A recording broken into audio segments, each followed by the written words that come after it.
Night launch retaliatory strikes on Israel. Iran's Revolutionary Guard says it attacked dozens of targets, including military centres and air bases. Smoke has been seen rising over the skyscrapers of Tel Aviv after an aerial attack on the Israeli city. Explosions have also been heard in Jerusalem. Tonight's bombardment is in retaliation for Israel's strikes on Iran last night, which targeted military and nuclear sites. Israel said the attacks were vital to prevent Iran from developing a nuclear weapon. The country's spiritual leader, Ayatollah Khamenei, promised his country would inflict heavy blows in response. Well, this was the scene in Tel Aviv in Israel just an hour or two ago. There have been huge explosions in the sky over central Israel, although it is unclear what's from missile strikes and what is Israel intercepting them with its Iron Dome. Tonight, Israel says it struck a nuclear facility in Isfahan, and that is in addition to last night's strikes on the country's biggest nuclear facility at Natanz and also at Kermanshah. Well, our first report tonight is from Lucy Williamson, who's in Tel Aviv. In bunkers and stairwells, they listened. To Tel Aviv, under fire from Iran. Defences scrambling above a city of civilians and military bases. From ballistic missiles, arriving minutes after launch. Impacts felt inside shaking buildings. For the third time tonight, missiles are being fired at Israel, fired at Tel Aviv. This is the response Israel was expecting. And all across the country, people are listening to the sound of Israel and Iran at war. Missile defense systems were also activated over Jerusalem. Israeli media reported several impacts across the country, including near military sites. A direct hit to this building reportedly left people trapped inside. Israel began striking Iran overnight. The nuclear enrichment site at Natanz, one of the first to be hit. A target for Israel's prime minister for decades, hit in what he said was a last chance to stop Iran making a nuclear bomb. Air defences, missile sites, nuclear scientists and military leaders, including the head of Iran's armed forces, wiped out in a series of nationwide strikes. An attack involving 200 fighter planes working with covert intelligence teams at a secret base inside Iran. These pictures from Israel's spy agency are said to show commandos firing at a missile launcher during this morning's attack. Their prime minister said the clock on Iran's nuclear ambitions had run out. Moments ago, Israel launched Operation Rising Lion, a targeted military operation to roll back the Iranian threat to Israel's very survival. This operation will continue for as many days as it takes to remove this threat. For decades, the tyrants of Tehran have brazenly, openly called for Israel's destruction. In Iran, hundreds of protesters called for revenge. Iran's supreme leader said Israel had made an enormous miscalculation and that the consequences would bring it to ruin. They should not imagine that they struck and it's over. No. They started this. They launched a war. We will not allow them to escape unscathed from the major crime they have committed.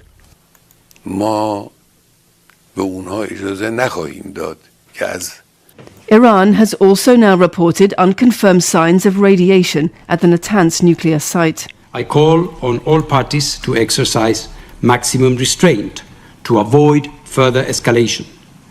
I reiterate that any military action that jeopardizes the safety and security of nuclear facilities risks grave consequences for the people of Iran, the region, and beyond.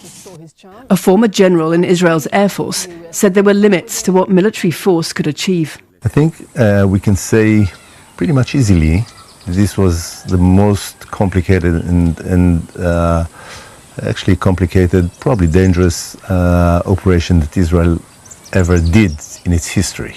We have a huge military success, a huge one. Okay, what's the next step? Are we going to transform it to something that will say, okay, the region is safe for the next 50 years, not having any nuclear threats from Iran. Tonight, Israel was still striking across the country. This explosion filmed in West Tehran. Others reported at nuclear facilities in Esfahan and Fordo. Israel says Iran was secretly building a nuclear bomb. Too big a risk, it said. But Iran may now decide that negotiations won't protect it from attack, and that a nuclear weapon will. Well, the alerts have been lifted for now in Tel Aviv, but Israel's attack isn't over. There's a drone just flying above us here, and the threat, of course, hasn't gone as well. Israel's Prime Minister tonight had a message directly for the Iranian people, saying Israel's fight was not with them, it was with their government.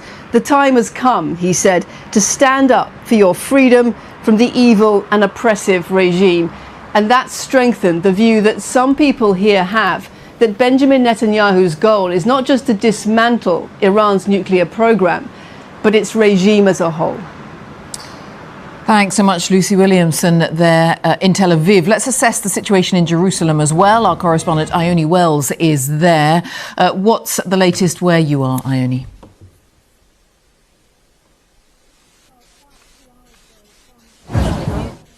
Saw a series of drones fly over Jerusalem, followed by some big explosions and bangs. Now, it's not clear if those were the sounds of strikes or interceptions by Israel's defense system. Israel has said that the majority of drones and missiles that were fired by Iran were either intercepted or fell short. Now, minutes before that, we had all received this emergency alert. Sirens were going off here in the same way that they did at 3 a.m. this morning, urging people to go to shelter or remain very close to them. This was after Iran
including military centres and air bases. Smoke has been seen rising over the skyscrapers of Tel Aviv after an aerial attack on the Israeli city. Explosions have also been heard in Jerusalem. Tonight's bombardment is in retaliation for Israel's strikes on Iran last night, which targeted military and nuclear sites. Israel said the attacks were vital to prevent Iran from developing a nuclear weapon. The country's spiritual leader, Ayatollah Khamenei, promised his country would inflict heavy blows in response. Well, this was the scene in Tel Aviv in Israel just an hour or two ago. There have been huge explosions in the sky over central Israel, although it is unclear what's from missile strikes and what is Israel intercepting them with its Iron Dome. Tonight, Israel says it struck a nuclear facility in Isfahan, and that is in addition to last night's strikes on the country's biggest nuclear facility at Natanz and also at Kermanshah. Well, our first report tonight is from Lucy Williamson, who's in Tel Aviv. In bunkers and stairwells, they listened. To Tel Aviv, under fire from Iran. Defences scrambling above a city of civilians and military bases. From ballistic missiles, arriving minutes after launch. Impacts felt inside shaking buildings. For the third time tonight, missiles are being fired at Israel, fired at Tel Aviv. This is the response Israel was expecting. And all across the country, people are listening to the sound of Israel and Iran at war.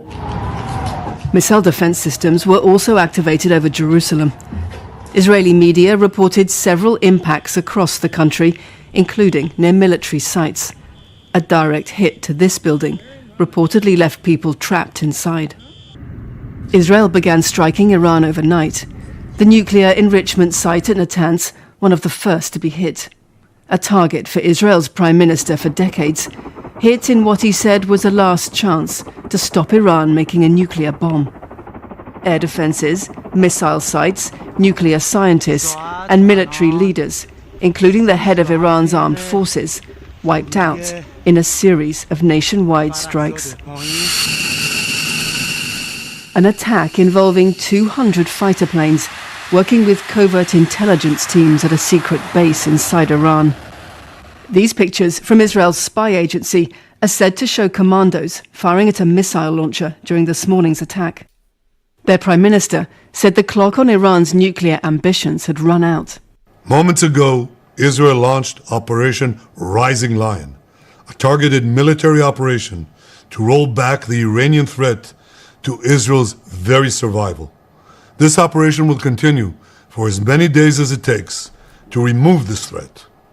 For decades, the tyrants of Tehran have brazenly, openly called for Israel's destruction. In Iran, hundreds of protesters called for revenge. Iran's supreme leader said Israel had made an enormous miscalculation and that the consequences would bring it to ruin. They should not imagine that they struck and it's over.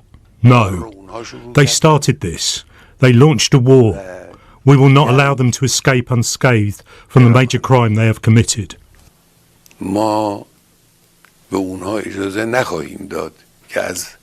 Iran has... If a country strikes your country, must you retaliate? I mean, I don't know. I'm just asking an honest question because sometimes you might have to chill, think about it a little bit, and know what is better for your society. Also now reported unconfirmed signs of radiation at the Natanz nuclear site. I call on all parties to exercise maximum restraint to avoid further escalation. I reiterate that... At what point does it stop? Sorry to keep stopping, but at what point does it stop? Because you strike, then I strike, and then you strike, and then I strike, and then it keeps going. Unconfirmed signs of radiation at the Natanz nuclear site. I call on all parties to exercise maximum restraint to avoid further escalation. I reiterate that any military action that jeopardizes the safety and security of nuclear facilities risks grave consequences for the people of Iran, the region, and beyond. A former general in Israel's Air Force said there were limits to what military force could achieve. I think we can say pretty much easily this was the most complicated and actually complicated, probably dangerous operation that Israel ever did in its history. We have a huge military success, a huge one. Okay, what's the next step? Are we going to transform it to something that will say, okay, the region is safe for the next 50 years, not having any nuclear threats from Iran? Tonight, Israel was still striking across the country. This explosion filmed in West Tehran. Others reported at nuclear facilities in Esfahan and Fordo. Israel says Iran was secretly building a nuclear bomb. Too big a risk, it said. But Iran may now decide that negotiations won't protect it from attack, and that a nuclear weapon will. Well, the alerts have been lifted for now in Tel Aviv, but Israel's attack isn't over. There's a drone just flying above us here, and the threat, of course, hasn't gone as well. Israel's Prime Minister tonight had a message directly for the Iranian people, saying Israel's fight was not with them, it was with their government. The time has come, he said, to stand up for your freedom, from the evil. But if the fight is just with the government, won't innocent people die? Yeah, how precise would these big bombs be? Some people, casualties. Us here, and the threat, of course, hasn't gone as well. Israel's Prime Minister tonight had a message directly for the Iranian people, saying Israel's fight was not with them, it was with their government. The time has come, he said, to stand up for your freedom from the evil and oppressive regime. And that strengthened the view that some people here have, that Benjamin Netanyahu's goal is not just to dismantle Iran's nuclear program, but its regime as a whole. Thanks so much, Lucy Williamson, there in Tel Aviv. Let's assess the situation in Jerusalem as well. Our correspondent Ione Wells is there. What's the latest where you are, Ione?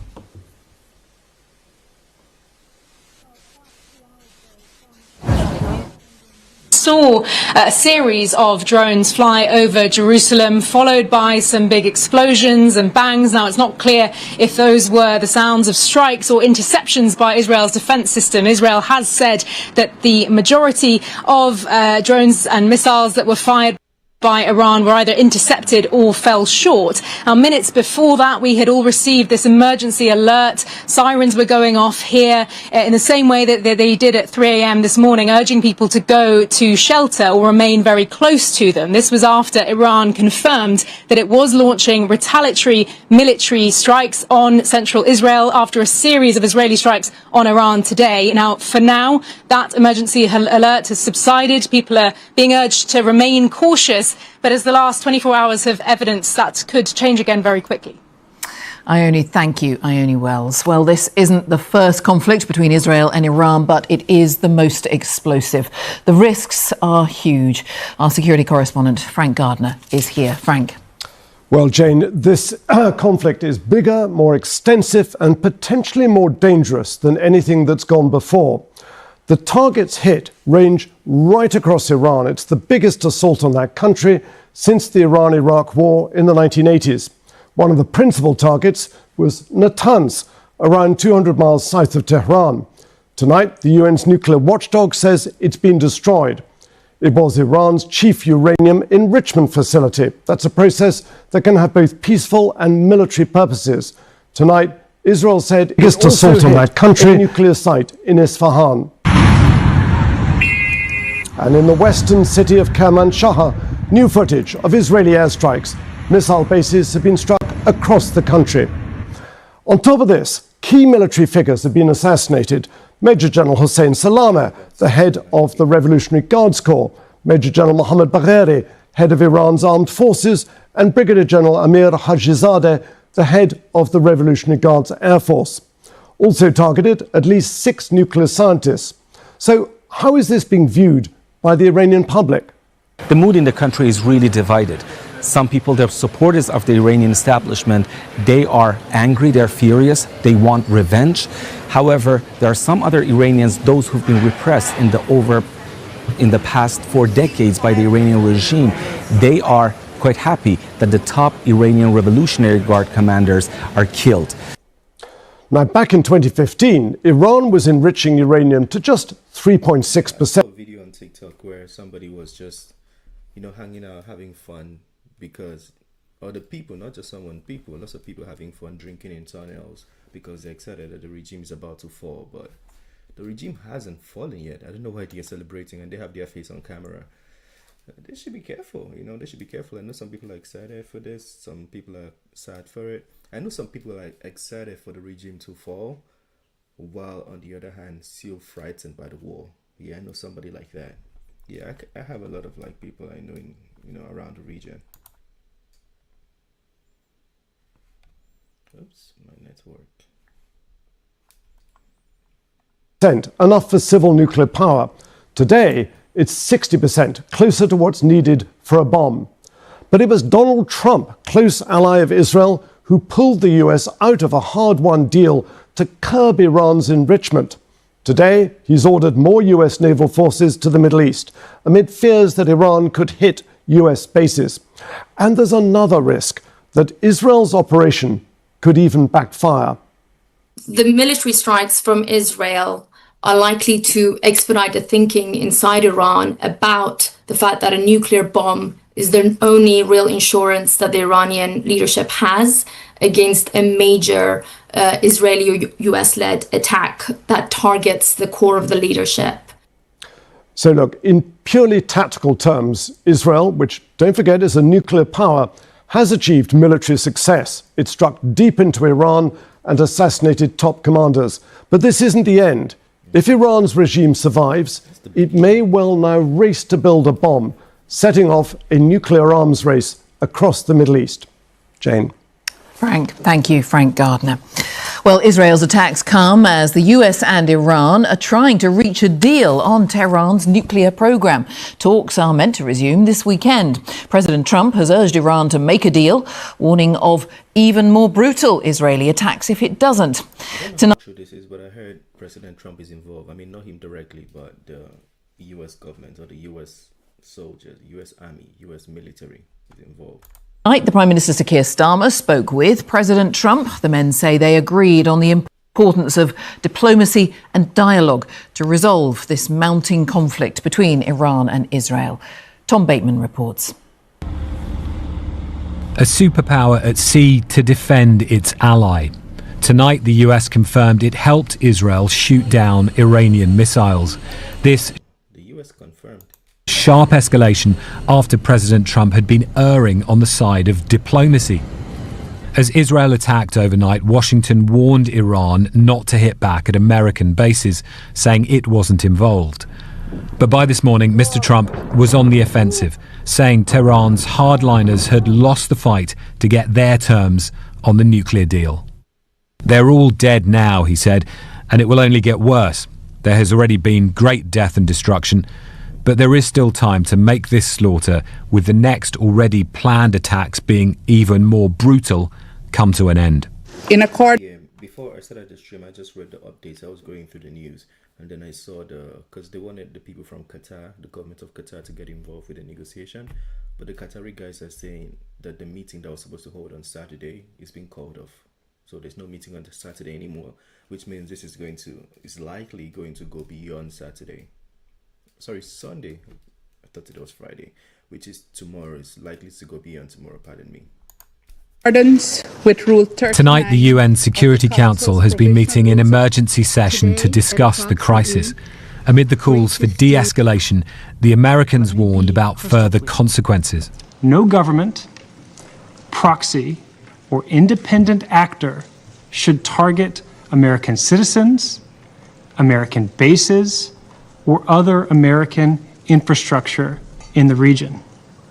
The consequences for Iran would be dire. We strongly and unequivocally condemn the barbaric and criminal attack. A series of targeted assassinations were against senior military officials, nuclear scientists, and innocent civilians. The Israeli leader has long pushed Mr. Trump for a green light to strike Iran's nuclear facilities. Timing was critical after Israel destroyed many Iranian air defenses last year and wiped out much of the deterrent effect of Hezbollah on its own border. Mr. Netanyahu argued now was the time to strike. But Mr. Trump, via his envoy Steve Witkoff, turned instead to rounds of talks with the Iranians, meaning this close but often fractious relationship was under even more strain. Mr. Trump told the Israelis, Just let me know if the sound is good. If you can hear me, let me know if the sound is good. My voice and also the voice from the computer. publicly and privately he wanted more time for talks, leading to a tense 40-minute phone call on Monday. There's a chance of massive conflict. We have a lot of American people in this area, and I said, we got to tell them to get out. Mr. Trump said he was losing confidence in the talks, but as late as yesterday was still equivocating over an Israeli strike. I'd much prefer an agreement. As long as I think there is an agreement, I don't want them going in, because I think that would blow it. Might help it, actually, but it also could blow it. It comes in a region on edge. Some American embassies and bases are already partly evacuated. At home, Mr. Trump has been preparing for his big military parade. His hope now is that his allies' deadly pressure pushes Iran towards a nuclear deal on his terms. His opponents are already accusing him of enabling a reckless gamble, risking America getting dragged into a war with Iran. Tom Bateman, BBC News. Some Americans have been saying, America's kind of divided. I mean, at this point, we can all agree between like Republicans and liberals and, whatever side you want to choose, but it's kind of divided. And some people have been saying that America is a puppet to the Jewish nation or Israel, depending on how you want to put it. So the fact that America is joining this war that is perceived to not be their concern, it kind of might help validate the points that some people were trying to make. I'm not saying that's my point or that's what I believe, but it might kind of help validate that point. Washington. Well, in a moment, we'll get the thoughts of Lise Doucette, who is here with me. First, though, let's head to Washington and join Gary O'Donoghue. And that's one of the key questions where you are, Gary. Can the US avoid being dragged into this? Well, the administration's position has clearly evolved over the last 20 hours. We started with the Secretary of State describing it as a unilateral action. Now today, Donald Trump talking about it being an excellent piece of action involving great American hardware. And indeed, we're now learning that Americans are involved in helping intercept these missiles coming in.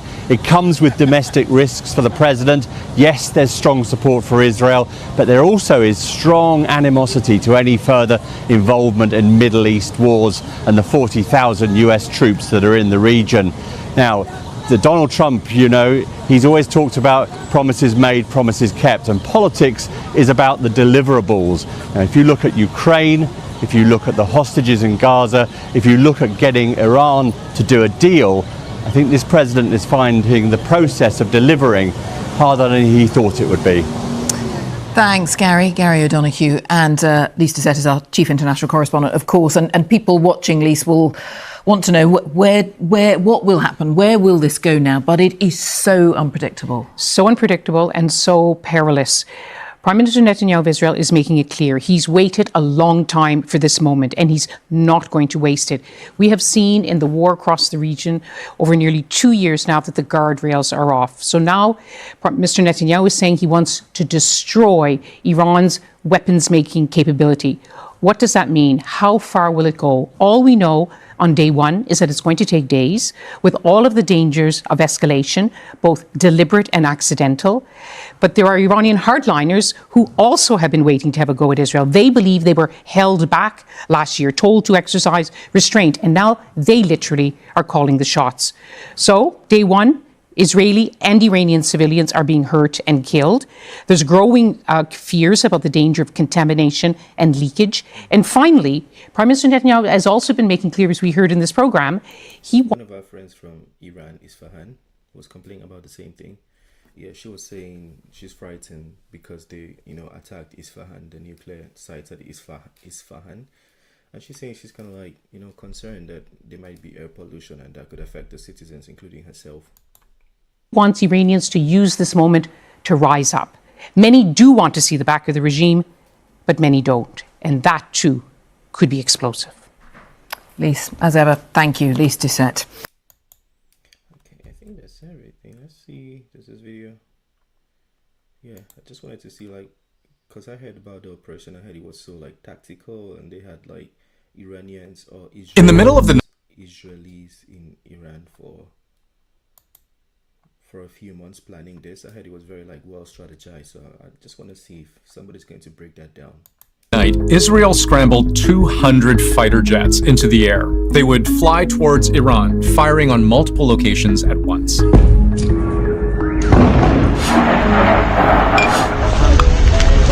The first explosions were reported in Tehran, the capital, around 3:30 in the morning local time.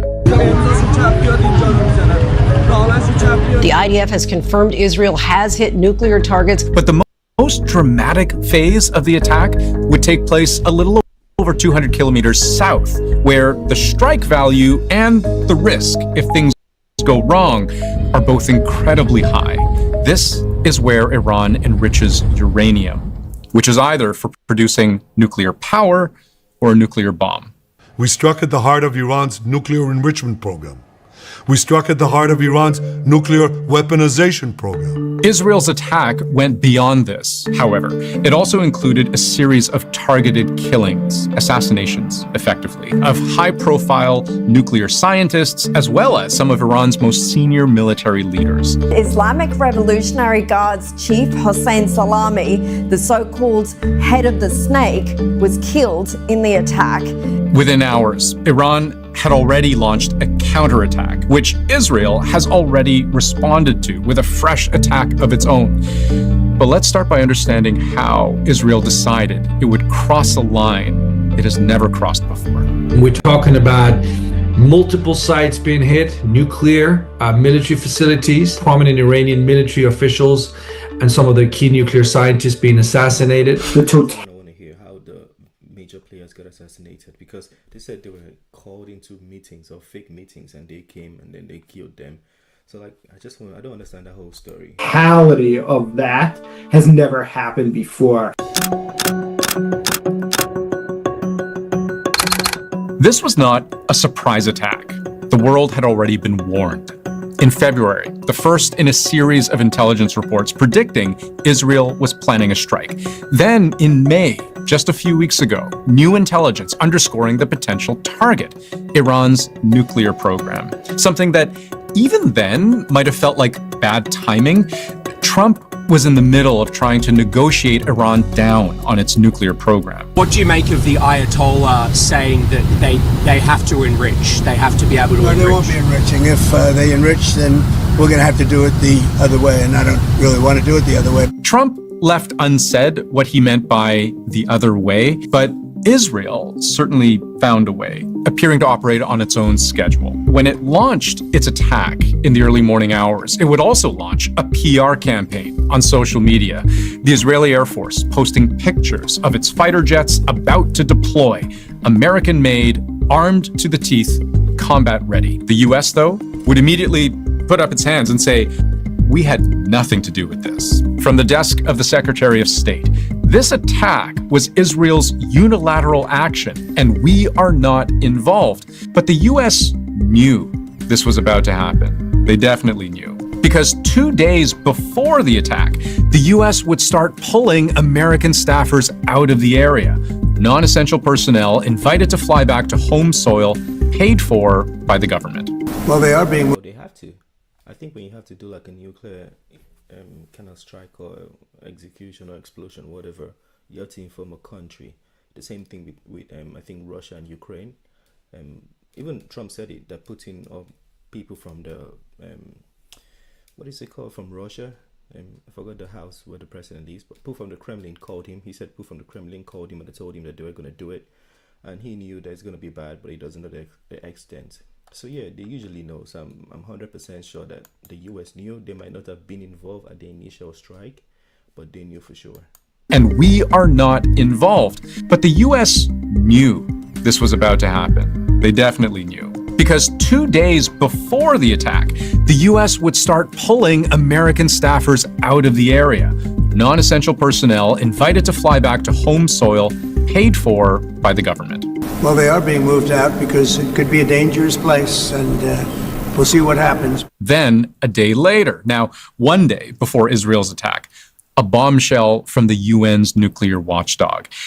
It passed a resolution accusing Iran of failing to comply with nuclear safeguards, failing to cooperate with inspectors, and failing to credibly account for uranium it wasn't supposed to have.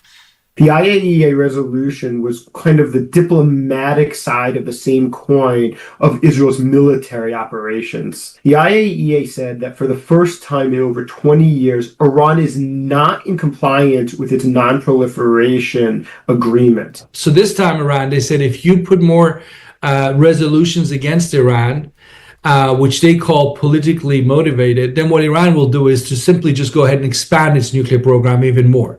Israel has long argued that Iran obtaining a nuclear bomb represents an existential threat. So here we arrive at the point just hours before the attack. Donald Trump telegraphing what he might have at that point finally seen as inevitable. How imminent is an Israeli strike on Iran? Well, I don't want to say imminent, but it looks like it's something that could very well happen.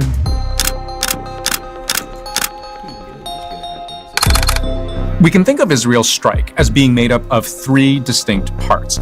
First, an attack on Iran's military capability, its capacity to attack and defend itself, even its ability to sense incoming threats.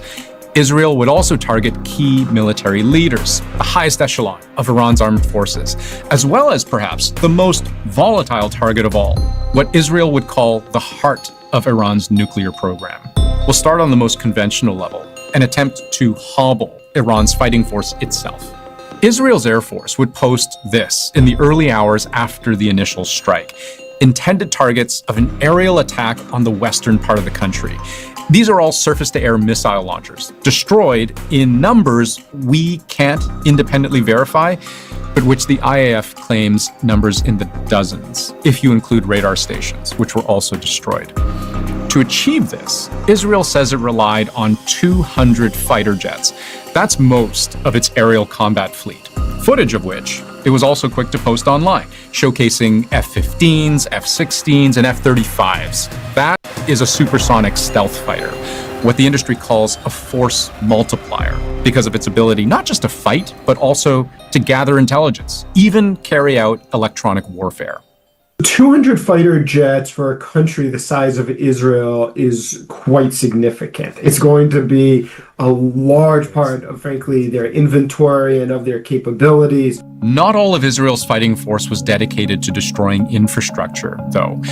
The mission also appears to have targeted very specific people. Hossein Salami is the commander-in-chief of the Islamic Revolutionary Guard Corps.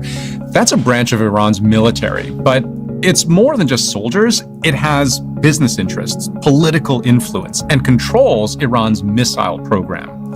Gholam Ali Rashid, deputy commander-in-chief of the armed forces and commander of Iran's central headquarters, tasked with planning and coordinating joint military operations. Mohammad Bagheri, the armed forces chief of staff, the highest-ranking military officer in the country, overseeing all branches of Iran's military. All three are now dead, according to Israel.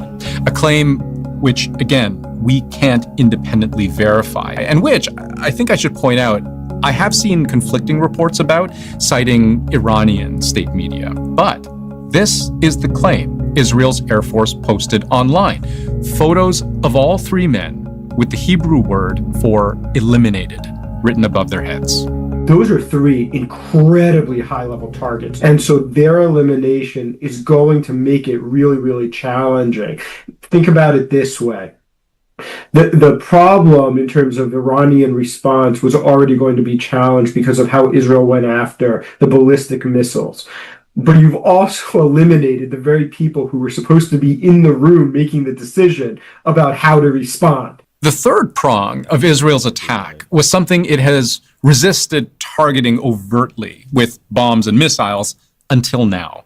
That's Iran's nuclear program. Israel, and certainly this Prime Minister Netanyahu, who's been wanting to do this for many, many years. And President Trump is the first US president to allow him to do these kinds of strikes on Iran's nuclear facilities. The key target, the Natanz nuclear facility south of Tehran, the primary facility where Iran enriches uranium in thousands of centrifuges, which produce the core explosive material required to make a nuclear bomb. This is what Israel and much of the Western world have long insisted Iran is trying to do. And if not stopped, Iran could produce a nuclear weapon. But I have a question though. I mean, I'm not saying I support Iran having nuclear weapons or I'm against it. I'm not in support or against it. I don't know for real, but Russia has like 5,000 nuclear weapons. US has like 5,000 nuclear weapons. China has speculatively 900 or 600, I think, but I'm sure China has more than that. South Korea has more. Why is nobody trying to destroy it in China, Russia, the United States, North Korea? Why are they going to Iran? You know, because it feels like, I mean, somebody could say they are single-handedly trying to disrupt the politics in Iran. It could feel like this is more about a regime change than, you know, destruction of the nuclear power, nuclear weapons or whatever. in a very short time. It could be a year, it could be within a few months, less than a year. This is a clear and present danger to Israel's very survival. But I should also note, Iran has long disputed this claim and continues to insist its nuclear development is strictly for things like energy and research. All the same, the UN has confirmed Natanz was hit. What's much less clear is how hard. Israel claims it was able to damage the facility and attack its ability to function at all. But Natanz is also heavily fortified, its key infrastructure deep underground. The problem with the underground facilities that Iran has associated with its nuclear program is that they're increasingly more fortified. The weapon systems that the Israelis traditionally have been thought to have haven't always been able to reach that deep to actually destroy the concrete, to actually collapse the walls, to fundamentally be able to obliterate, as Israel is trying to do, the facilities. But Israel also claims to have killed 6 nuclear scientists, in addition to its strike on the Natanz facility. So how far this all sets back Iran's nuclear program as a whole is unknown, especially when you consider Natanz isn't Iran's only enrichment facility. What you might actually end up doing is... When this video was released, but they just struck another one in Isfahan. Let's see when this video was released. June 13th, yesterday. So yeah, I think this video would include the one of Isfahan because this was the most recent one. They just struck Isfahan, the nuclear facility. Having the opposite of the intended effect, which is that by attacking Iranian nuclear facilities, you convince Iran that the only way to prevent further attacks on its territory is to actually move towards the ultimate deterrent, which is the development of a nuclear weapon.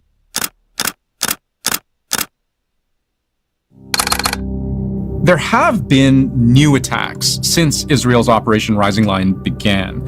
Iran counterattacked. Israel's military says Iran has fired around 100 drones towards its territory. Israel says explosions over its territory are both from interceptions and from impacts. And there are now multiple reports of fresh Israeli attacks on other Iranian cities. Iranian state media says Israel has launched new strikes on the country this morning. What this amounts to is a dramatic escalation in what has, for decades, held more steadily as a proxy war between these two countries.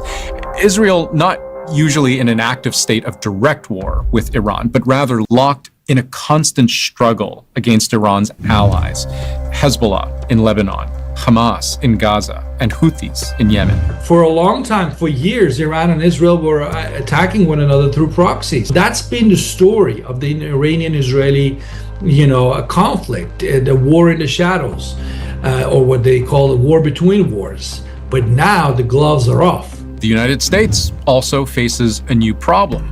Even before this attack unfolded, Iran had threatened the US, saying it would be seen as complicit in any Israeli attack. Iran, as you know, could and has the ability anyway to target American military positions, of which there are many in that region, not to mention next door in Iraq and even in Syria now. And so, how do we evaluate the state of play? Has Iran been crippled, its military diminished, its nuclear capability stalled? This has been a hard blow to Iran. It is undermining the credibility at a very rapid pace of the regime. Or has Iran been emboldened, given new reason to think its survival is at stake, unless it responds as severely as possible? I feel like Iran is going to respond as severely as possible. I'm not even trying to be funny. Yeah, Iran is going to be mad at that. Launched a series of airstrikes on Iran's nuclear and military sites. It is a dramatic escalation in a long-running conflict between the two countries. Israel has long warned for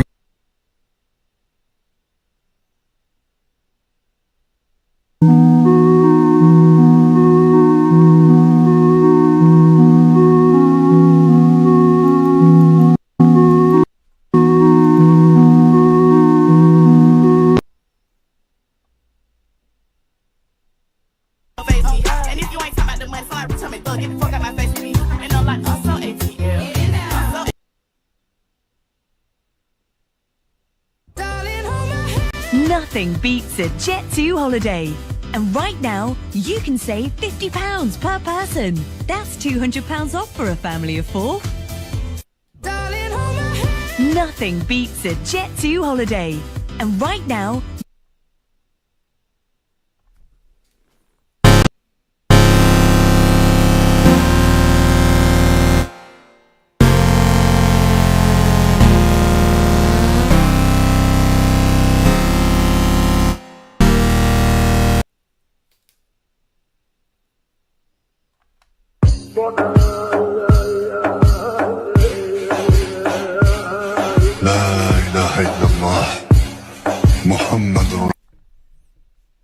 Trying to find the clips of the explosions and what people would think.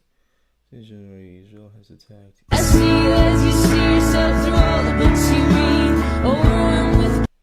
Israel. I'm not a fan of picking sides during war, because regardless of the sides you pick, people are gonna die and people are dying. So, and also when you pick a side during war, what happens is you can't be objective about it because there's already a bias.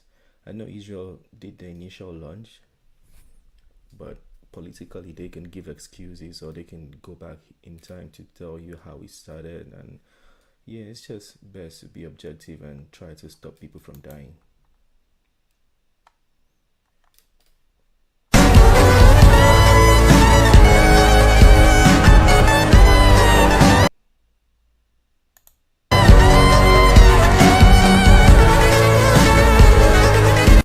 Why are these the ones on the top? I don't think people understand that Iran is openly threatening to destroy Israel. If Israel had not attacked Iran 100% would have tried to destroy Israel sooner or later. I feel like this answers my question, Ray.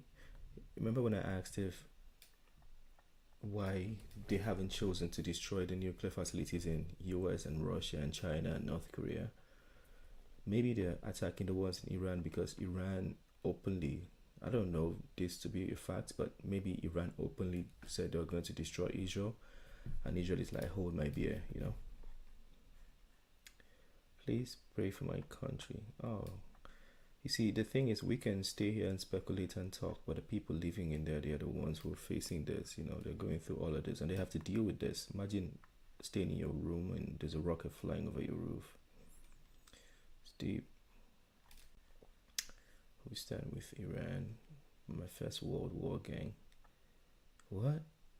This one said my first World War gang. Gen Z, what the hell? Your first, okay. Probably not even in a part of it. This one could be in the Western world somewhere saying my first World War. Iran has a right to defend themselves. Everybody does, you know. Yeah. Israel is a terrorist. There's a comment there. One says they just expected Iran to defend themselves. Oh, they just expected Iran to not defend themselves.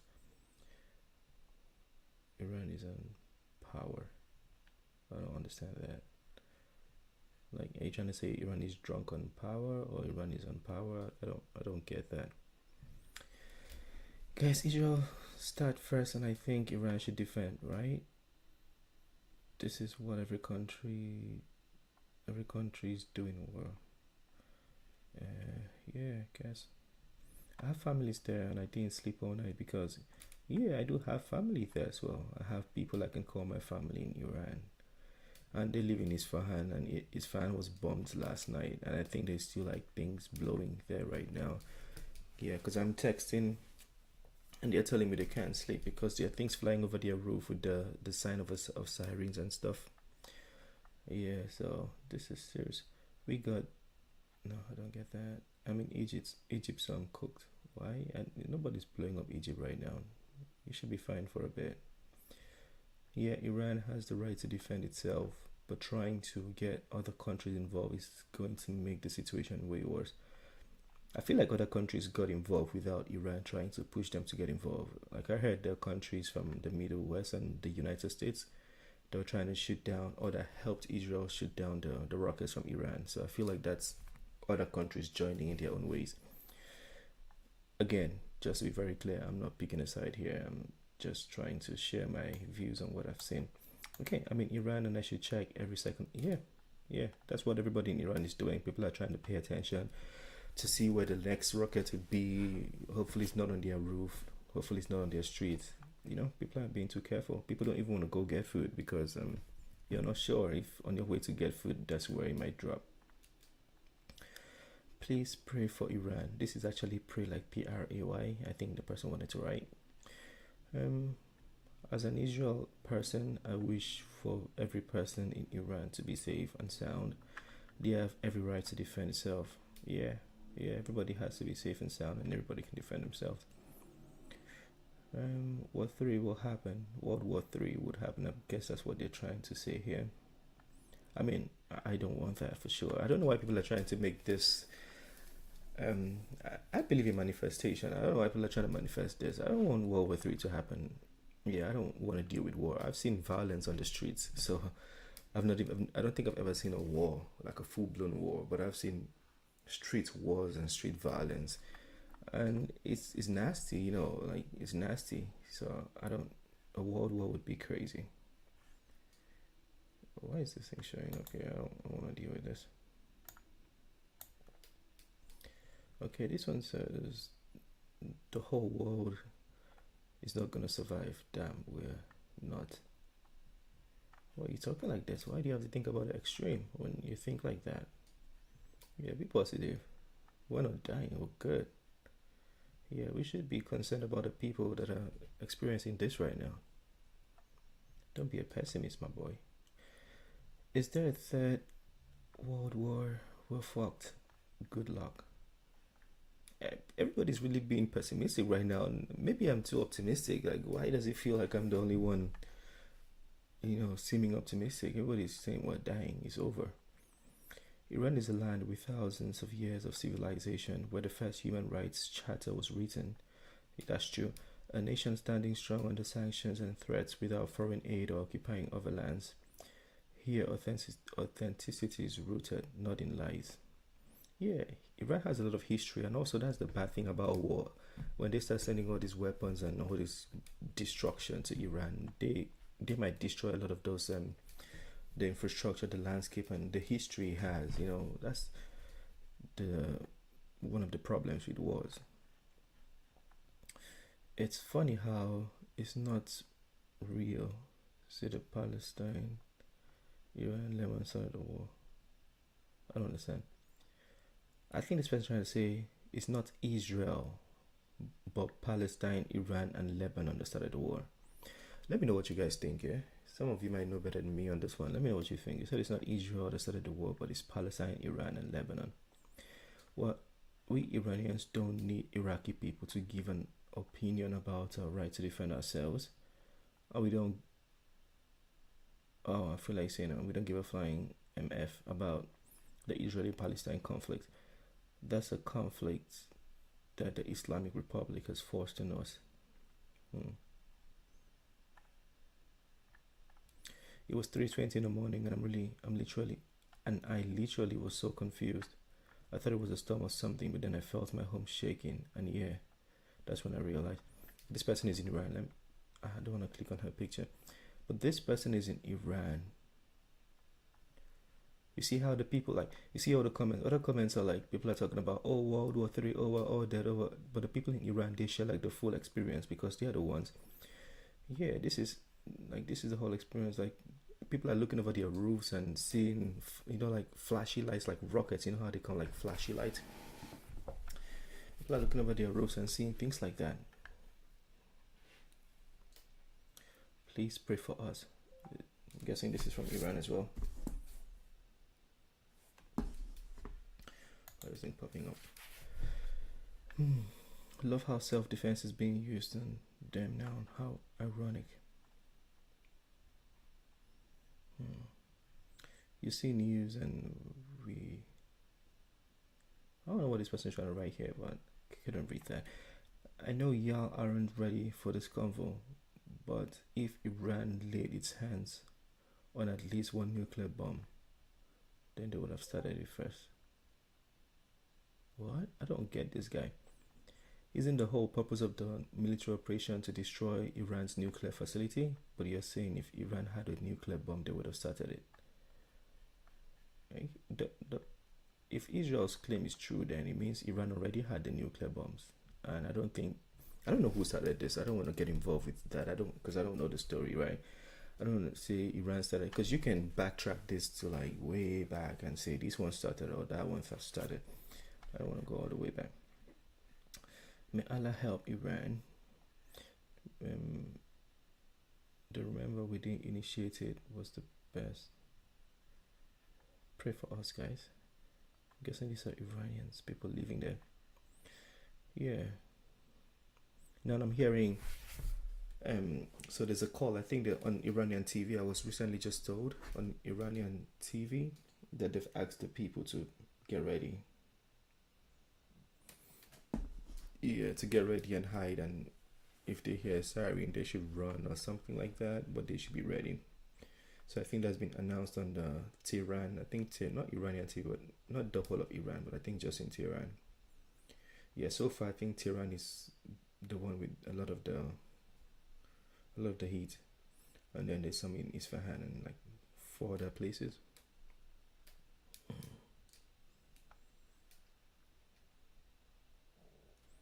Iran started the war by threatening Israel. I don't know, I mean, I don't know if this is how you don't threaten someone to I mean, I guess you can. I don't know, not a war ahead.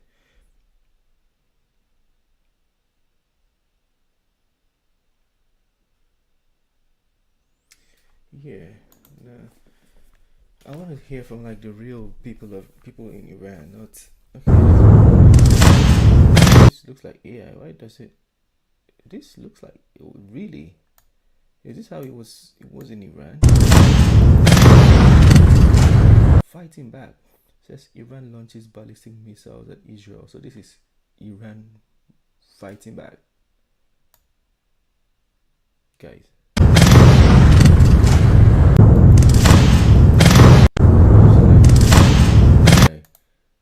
I thought it was AI, and then Israel is intercepting some of it, but not everything. Someone said that they had to drop like 1,000. They had to send 1,000 ballistic missiles to Israel so they can bypass the, what is it called, the Iron Dome, I guess.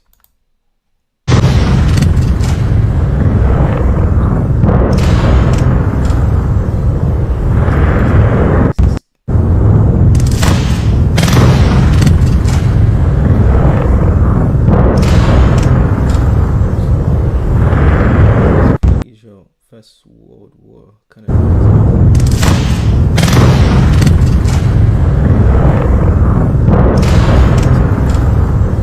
is fake too.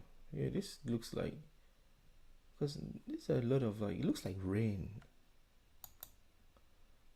of fire. Like it looks like rain of fire. It doesn't look real to me, man. Let me play this video.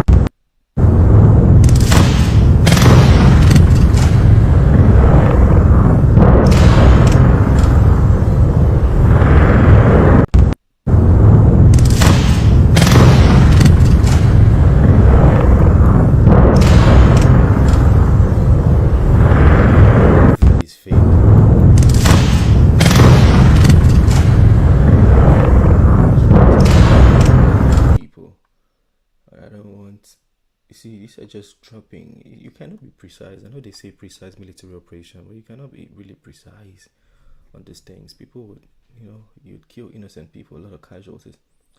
Someone says BBC News is fake. Yeah, I'm hoping this is fake. Like, I want it to be fake, don't get me wrong. I want that to be fake, because there's a lot of missiles. Oh God, please protect Israel. This one says, I'm not even going to read that. I don't want to be a part of that. Says, is that real or fake? Exactly. I think this is fake. That better be fake, because it's like rain of fire. What is the name of this film? Yeah, it's air. Okay, I guess that is air. Let me keep going. Let's keep going. Israel has launched a powerful strike on Iran, severely damaging its sensitive nuclear sites. In this strike, 3 of Iran's top military leaders were reportedly killed, including Chief of Staff Mohammad Bagheri, IRGC Commander Hossein Salami, and Operations Head Gholam Ali Rashid. Israel called it Operation Rising Lion, in which dozens of civilians, several Iranian scientists were killed. and hundreds injured, marking a major blow to Iran's military and nuclear program. Israel claims the strike aimed to stop Iran from becoming a nuclear power. Since the strike, Iran has been extremely furious. This was the biggest attack on the country since 1980. In response, Israel shut down its airspace, closed schools, and declared a nationwide high alert. Just hours later, Iran launched a powerful retaliation, firing hundreds of ballistic missiles at Israel. Within minutes, war sirens Intercepted the hundreds. The initial ones were intercepted. Rang out across the country, creating a scene of fear and chaos. Iran named its operation True Promise 3. The ballistic missiles didn't strike all at once. They fell like heavy rain, wave after wave, refusing to stop. And now, it seems the countdown to World War III has begun. What do you think? Was Israel right to launch this strike, or has it opened the doors to something far more dangerous? Israel has launched a powerful strike on Iran. So calm down. Everybody let's calm down. Let's grab a drink and just chill for a bit. Why is everybody saying World War III? Yeah, like I can't even drink water and relax without people saying World War III. Yeah, man, World War III. How, man? How? I don't want to wake up and I don't have a house on top of my head. You see, I need an honest answer. Who's the villain? Israel or Iran? This guy's looking for trouble. There's not gonna be one answer. It's gonna be a lot. Israel. Oh, I thought it was gonna be multiple. This one says Iran. This one says USA. Israel. I mean, without a doubt, Israel initiated the first strike. But a lot of people who start arguing or start being, a lot of people would be of the opinion, would be of the opinion that it's been ongoing and Iran was supporting Hezbollah and Hamas and all of that. And that's why Israel did what it did. Some people could argue about that, but people are saying Israel started. Yeah, it should just not be a World War III. That's my part. Let's see what is happening on this side. I think we should skip it. I don't know.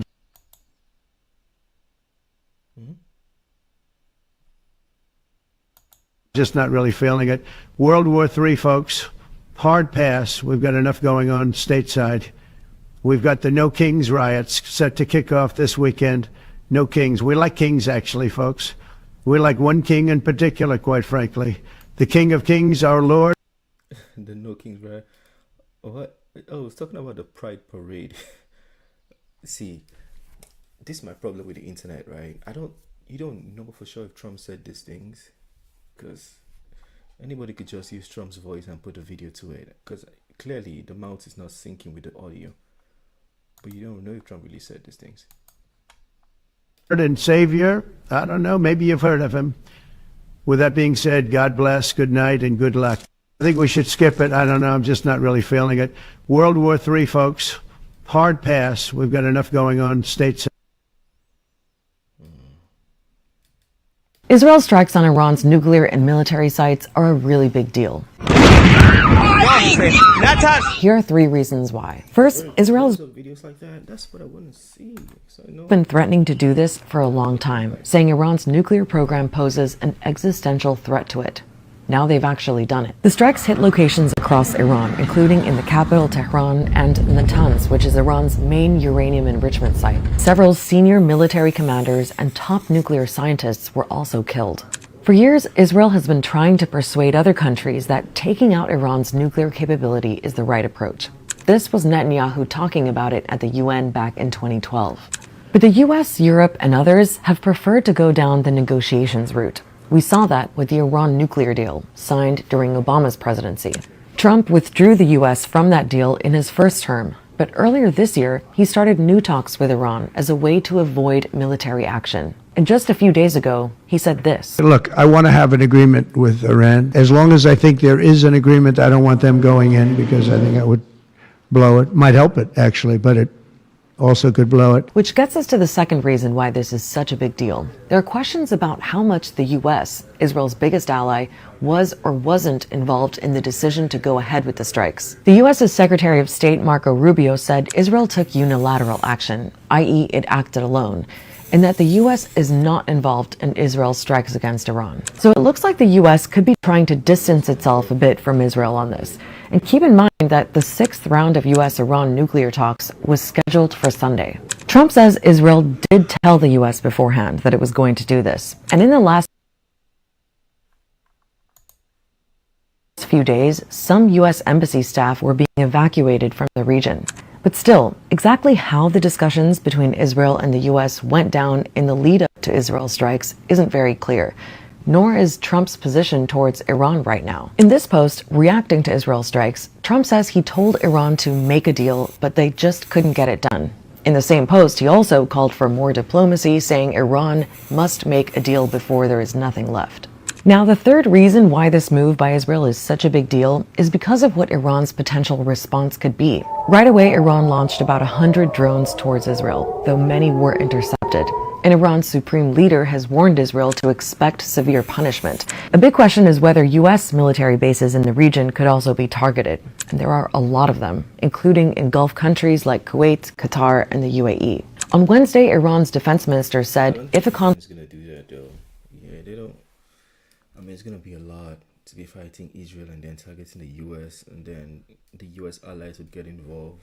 I don't think Iran wants to go through all of that. I feel like right now is the time. There's going to be a deal. Like, I mean, that's what I hope for.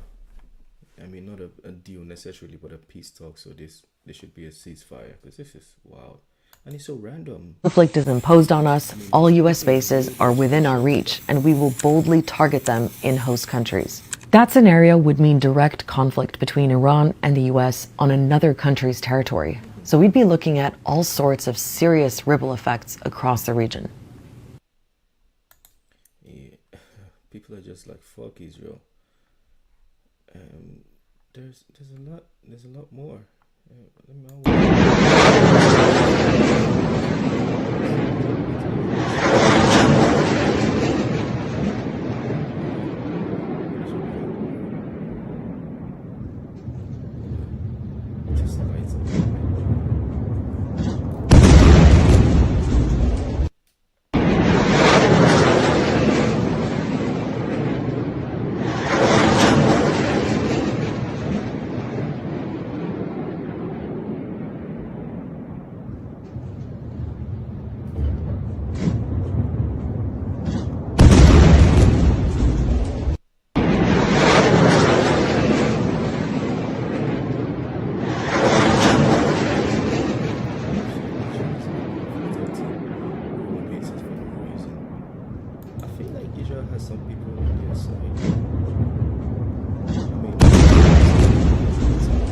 Necessarily, like, they might not be best buddies with Israel, but they don't want escalation. They don't want things to get out of hand. So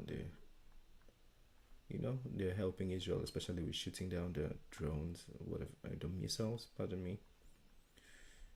Yeah, and also the US is openly part of it. They're not even hiding it. They just announced that they helped Israel shoot down the missiles.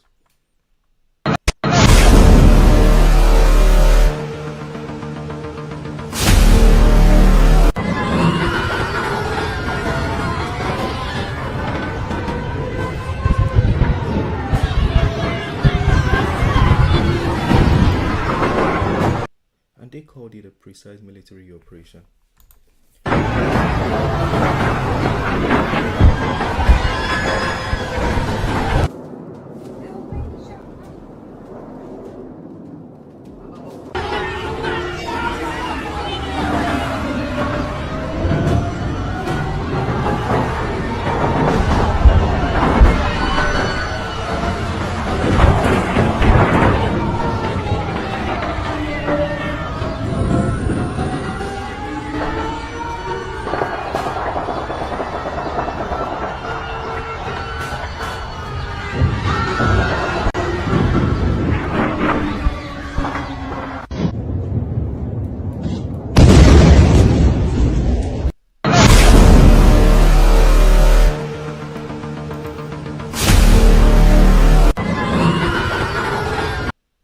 Let's see the comments if we can find people from Israel and what they actually saw and the damages, if we can see any information on that. He's playing victim. Israel attacked Iran with F-35 US. Yeah, I mean Israel started the attack and they didn't deny it. So awful world we live in, right? Because people would suffer because of decisions of top leadership. But like 2-3 people would make decisions that would kill 1 million people. Quite crazy. But the good news is Netanyahu is safe. He ran away to Greece to duck them hitting back. Also, he said, Netanyahu is in Greece, bro. You should be in your country though. I mean, I'm not a war person, but at least you should. If you do something like this, probably you might wanna, be there. Because your people are getting hit, and you're not there. You should be in the front line. Iran has best power. I don't understand what he means. Like, what kind of power do you mean? Like weapons, or I don't get that. AI, don't start. Someone saying this is AI. Oh no, man, that looked real to me. This one looked real to me. I think this is a video game. They're saying it's fake. This guy is becoming a TikTok gangster. You think if you type too long or you type too much, people just become stronger. If you type Iran don't stop attack, Iran just doesn't stop because you typed it. Some people just gotta understand that this is social media. It's not that serious as you think it is.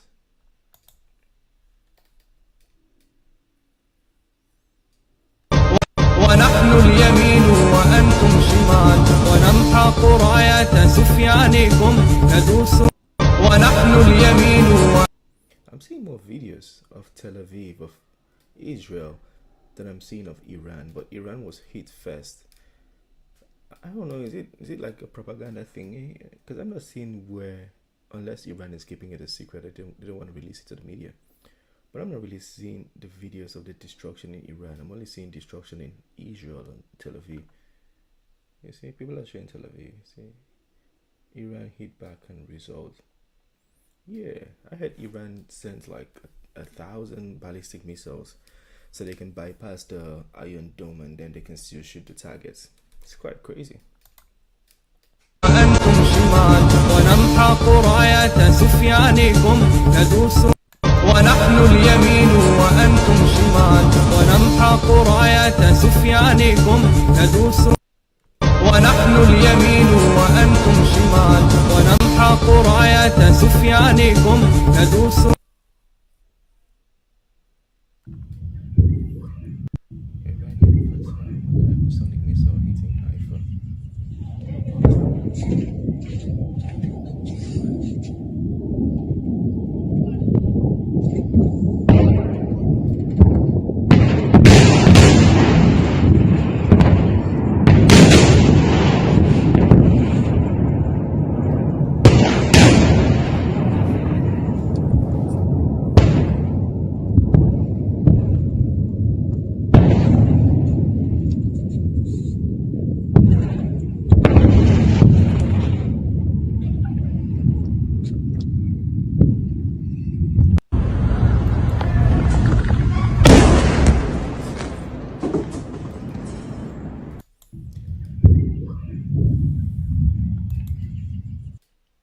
What's crazy to me, that the governments and these people spend so much money on missiles and different things. I mean, all government and bombs and destruction, but there are people in your country that can't even feed. You're not even paying. Some countries are not paying salaries, and not minimum wage is shit, but then you're spending billions of dollars on just death. It's crazy. I don't know. That's not in English. Let's see what.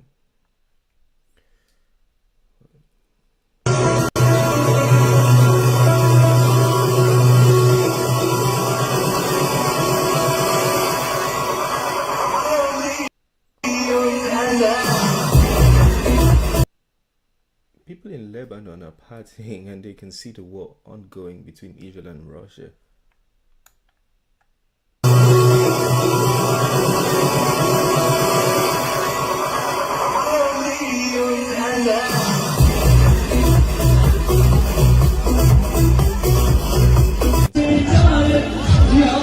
honestly, they should be concerned. Like I'm like, to be honest with these people, Lebanon and the countries surrounding should be concerned, because if there's any escalation, let's say they use nuclear weapons, you're the ones that will be attacked. I'm all the way on the other side of the world, so I'm good for a bit.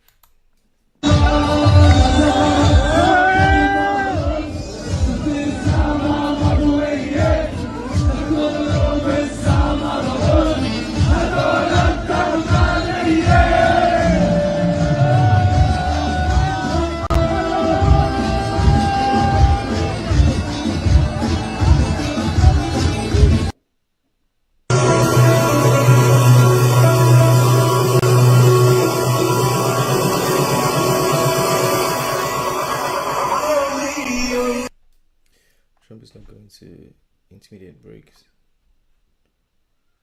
What? Why are you loving it? Since it's something. The video is nuts. Yeah, it is. Yeah, because they should be concerned.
Iran has now reportedly fired over 300 ballistic missiles at Israel after over 16 straight hours of Israeli bombardment of their military and nuclear program, with the Iranian missiles reportedly hitting downtown Tel Aviv and 1,000 ballistic missiles now. I mean, some people are saying over 800, some people are saying over 1,000. But 1,000 ballistic missiles is a lot. it's unclear how many of them are being intercepted, but what we do know is that the U.S. is assisting Israel in air defense. Also, at least 17 Israelis right now have been injured by Iran's missiles, and that is the IDF's headquarters are reportedly been hit by several missiles, as well as high rises and Israeli military bases. You have Iran's foreign minister calling the UN General Secretary to say that Iran has a right to defend itself, and then demanded that the United Nations assist them in, quote, confronting the warmongering Zionist regime. You also have Israel maintaining that they have a right to preemptive self-defense, and that's what this war is with Iran, with the Israeli government also saying that Iran will pay what they called an unbearable price for targeting their cities, while Iran says that nowhere in Israel will be safe anymore. You're also seeing things like Iran saying that it shot down an Israeli jet and captured its pilot, though you have Israel denying that. Also, it appears that Israel has already killed most of the control and command officials in Iran, and they have heavily damaged their nuclear program. With that, we're also seeing reports of a leak at one of Iran's nuclear sites. And reportedly, at least for now, over 100 Iranians have been killed and 400 more injured by Israel's missiles. Also, while this is happening, the UN Security Council meeting's happening where everyone's urging them to de-escalate. We're also seeing reports that Iran will reportedly stop weapon shipments to Russia as it's now at war with Israel, making Ukraine the bigger winner here. But there's just a lot happening minute by minute, so follow to stay in the loop. Iran has now reportedly fired over 300 ballistic missiles at Israel after over 16 straight hours of Israeli bombardment of their military and nuclear program, with the Iranian missiles reportedly hitting. The way I see it is that this isn't a strike. This is a war, and it's not going to be a one-off. Even today, we've seen the continuation of certain targets being hit. So we know that military facilities were hit. We know that the nuclear program was hit. The top brass, the top commanders that you talk about.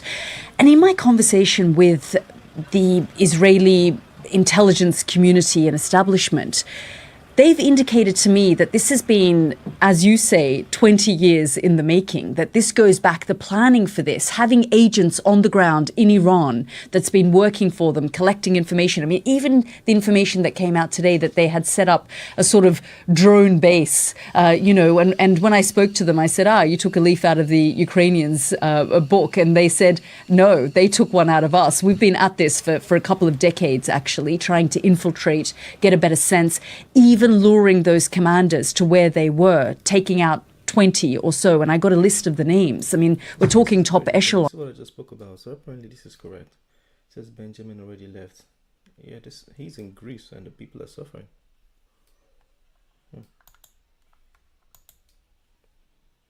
That's wild. On here. One of the things that the Israeli official said to me is, it's interesting for us, the Iranians still don't know us, still don't realize what we're capable of. And this is off the back of what we saw happen to Hezbollah last year.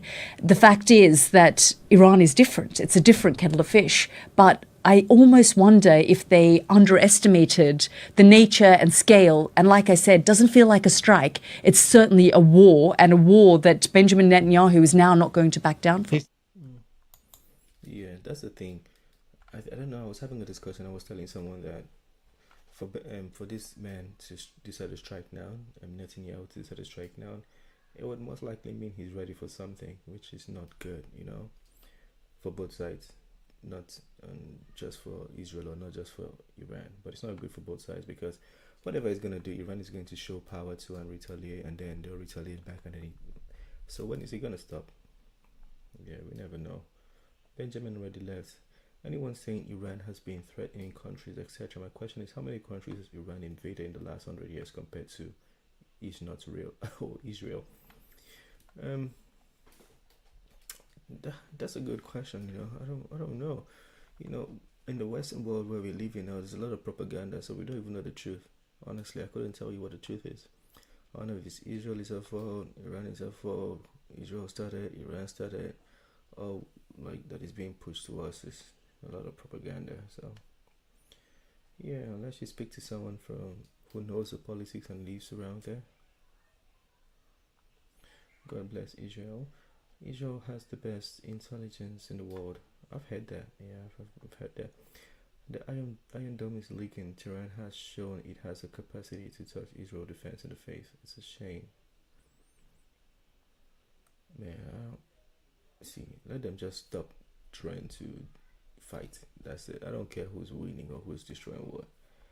I'm just looking for how comments on any peace talk or ceasefire. So she's a disgrace to Sky News. She's so biased, and we saw that during her biased reporting it. Bro, I don't want to get into that. And we warn the children of Israel in the scripture, you will certainly cause corruption in the land twice, and you will become extremely arrogant.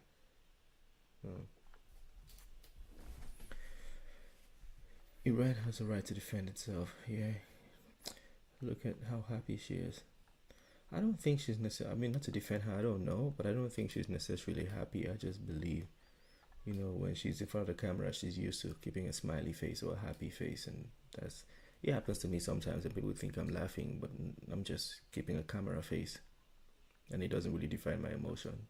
You know, sometimes when you're in front of the camera, you're almost acting a little bit. Why the excitement on her face? People, innocent civilians are got.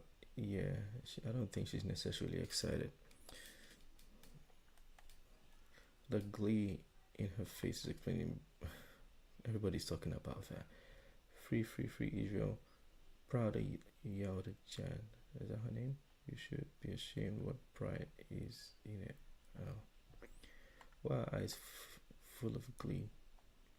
She looks so happy. I'm going to skip this one because everybody's attacking her. We're not talking about the issue at hand. There have been multiple strikes by Iran across Israel, from Tel Aviv to Haifa. The Iranians saying they fired drones and in the region of 100 missiles at Israel. There are reports of damage in residential areas and people injured, and in some cases severely. Meanwhile, in Iran, Israel is now targeting fresh sites, including gas fields and oil installations. There have been multiple strikes by Iran across Israel, from Tel Aviv to Haifa. The Iranians saying they fired drones and in the region.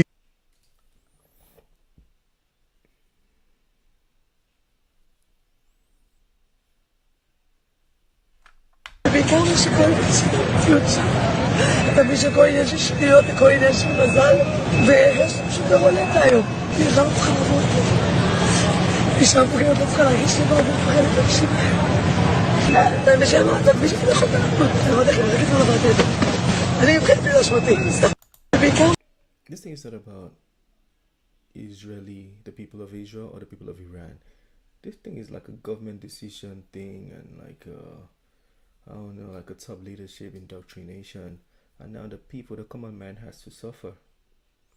Common man has to suffer. Now people would look at this now, or let's say she has kids and they're affected by this, they'll be like, oh, Iran killed or destroyed my mother's house. But in real sense, it's not really Iran. The common man is there doing what they're doing, and this decision was made, and now both nations start hating themselves. But it's not necessarily on the people, and now she has to suffer for this. See? Destroyed the house she got yesterday. It's crazy. She's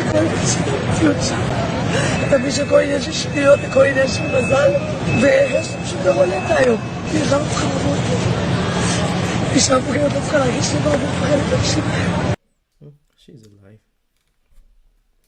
Some breaking news from the Middle East, and Iran has warned the United States, the United Kingdom and France that bases and ships in the region will be targeted if they help to stop Tehran's strikes on Israel. Now, that's being reported by Iranian state media in the last few minutes. Now, of course, that ups the ante somewhat, doesn't it? I mean, it seems like quite a foolish thing to say, in that the United States certainly are already doing that. They've already helped intercept some ballistic missiles, as we understand. And President Trump, particularly, is not going to like that. Yeah, he won't take that lying down. No, he will not. And he's already been... Nor should we. Well, no, we're not involved at this stage, as far as we understand it. Would it prevent us from doing so? Probably not. You wouldn't be bullied in that sense, I wouldn't have thought. No, it just shows that things are going to escalate over the next couple of days at least. Some breaking news from the Middle East, and Iran has...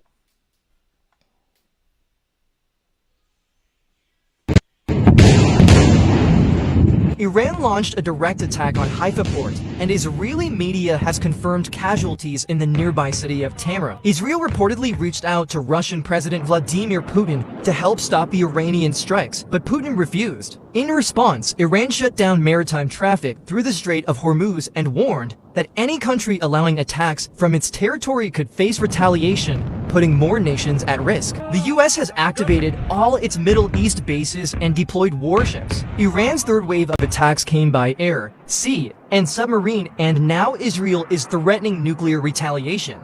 Russia, China, North Korea, and Pakistan have all voiced support for Iran, and North Korea announced direct military aid. And in a shocking twist, Iran reportedly shot down a US F-35 fighter jet capturing a female pilot, the first incident of its kind in history.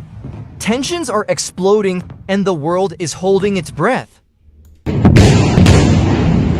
Iran launched a direct attack on Haifa port, and Israeli media has confirmed casualties in the nearby city of Tamra. Israel reportedly... Of his history, there's a woman flying it.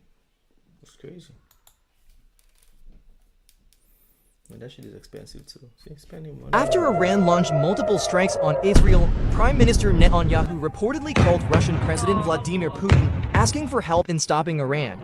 But Putin flat out rejected the request. Iran has now shut down commercial shipping through the Strait of Hormuz, a vital global oil route.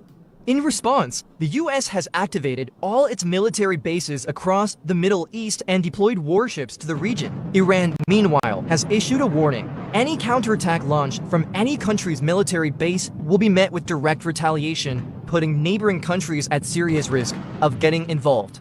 Iran's third wave of strikes reportedly came from submarines and naval missile systems. In response, Israel has hinted at the possibility of a nuclear option.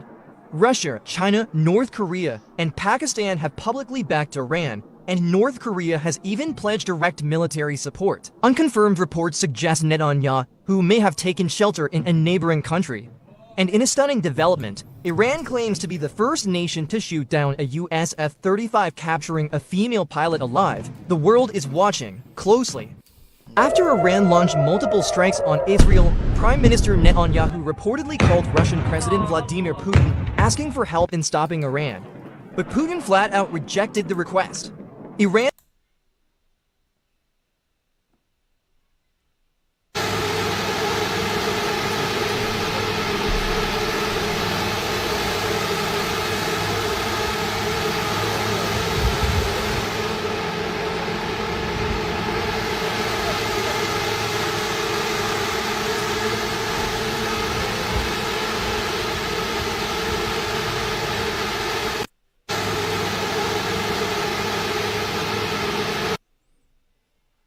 So this is a video of Jewish Israelis cheering as missiles come raining down on another town that's nearby, which is an Arab Israeli town called Tamra. They scream in the video, which I'll show you in a second, but it's in Hebrew. The translation is, "May your village burn, may your village burn." On the village, and they're clapping and cheering. Have a look.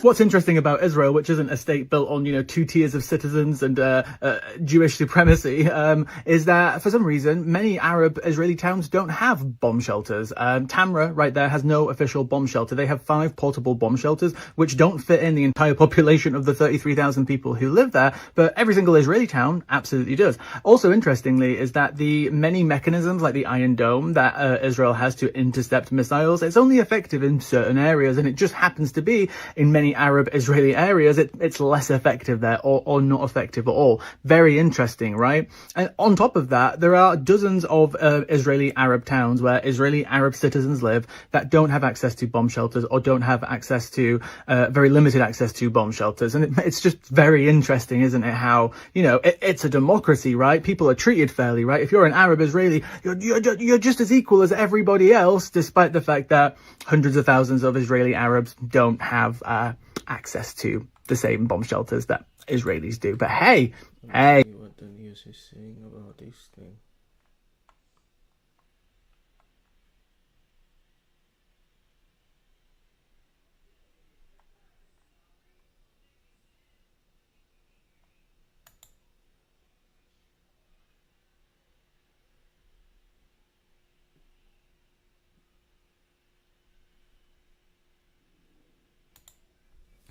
The Israeli Air Force has now established air superiority over Tehran. That's going to be a bit of a problem for the Ayatollah. I mean, what you're looking at here is footage coming from Israeli aircraft flying over and striking targets over the last 24 hours in the heart of Tehran, which is a big deal here. So, according to IDF spokesperson Brigadier General Defrin, he says over 70 Israeli Air Force fighter jets participated in the overnight operation in Tehran to achieve aerial freedom of action over the Iranian capital. He says some 40 sites were targeted, including air defense systems and related assets. Israeli fighter jets and drones flew over Tehran for some 2.5 hours during the operation.